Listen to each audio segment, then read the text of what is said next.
दोस्तों, यह कहानी का चौथा भाग है।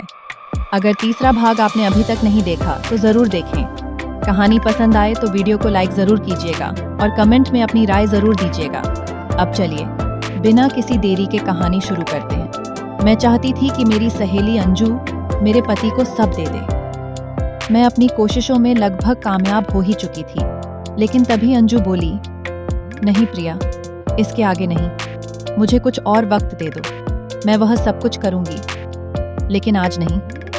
अगली सुबह अंजू मेरे कमरे में आई।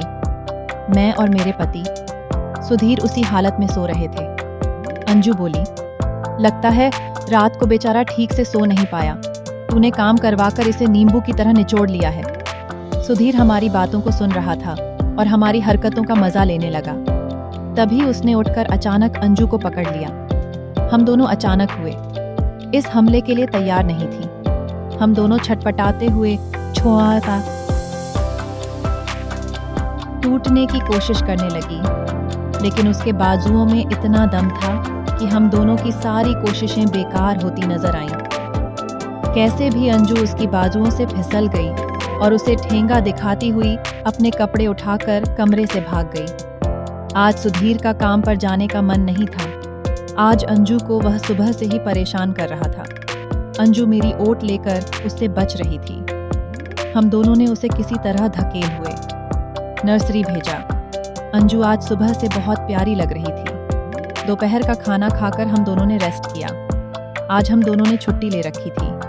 आज का यह स्पेशल दिन हम दोनों सहेलियां एक साथ एंजॉय करना चाहते थे। शाम को जब सुधीर के घर लौटने का समय नजदीक आने लगा तो अंजू का उतावलापन बढ़ने लगा था।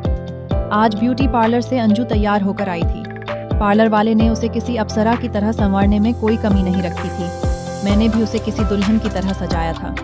लाल रंग की बनारसी साड़ी में वह बहुत ही खूबसूरत लग रही थी। माथे पर सिंदूर, गले पर भारी मंगलसूत्र। ऐसा लग रहा था मानो आज अंजू की पहली सुहागरात हो।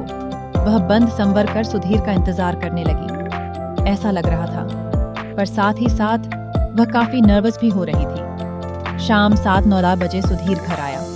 अंजू को मैंने अंदर रहने को कहा और मैं जाकर दरवाजा खोली और उसे अंदर आने दिया। सुधीर की आंखें इधर उधर घूम रही थी। वो शायद अंजू को ढूंढ रहा था। उसका उतावलापन देखकर मैं मुस्कुरा दी। फिर बोली, क्या हुआ, किसे ढूंढ रहे हो? वह एक खिसियानी सी हंसता हुआ बोला, नहीं, वह मेरा मतलब है तुम्हारी सहेली दिखाई नहीं दे रही है। अच्छा, तो तुम अंजू को ढूंढ रहे हो? मैंने उससे मजा लेते हुए पूछा। अरे हाँ, कहाँ छिपी है वो? मैंने अपने चेहरे पर बनावटी दुख लाते हुए कहा। अरे, मैं तो तुम्हें बताना ही भूल गई। दोपहर को उसका पति राजीव आया था। उसे और बच्चे को हफ्ते भर के लिए अपने साथ ले गया। मेरी बात सुनकर सुधीर बिना कुछ कहे सोफे पर बैठ गया। ऐसा लग रहा था मानो किसी बच्चे के सामने से उसका सबसे प्यारा खिलौना हटा लिया गया हो।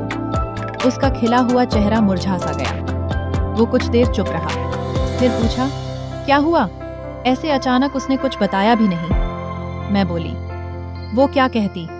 राजीव उसका हस्बैंड है, उसका अंजू पर पूरा हक है। यह कहकर मैं अपनी हंसी को दबाती हुई वहां से किचन में चली गई। किचन में अंजू सब सुन रही थी। मेरे आते ही मुझसे दबी आवाज में बोली, प्रिया, मैं तुझे मार डालूंगी। क्यों तरसा रही है उस बेचारे को? वो तो दीवाना हो गया है। फिर मैं बोली, तो क्या हम दोनों हैं ना? उसे वापस रास्ते पर लाने के लिए जा, उसके लिए पानी ले जा। ठीक वैसे ही जैसे पहली रात को कोई दुल्हन ले जाती है। सुधीर, अंजू, अविश्वास, ताकत, भागना, छुट्टी, सपने, खूबसूरत अंजू।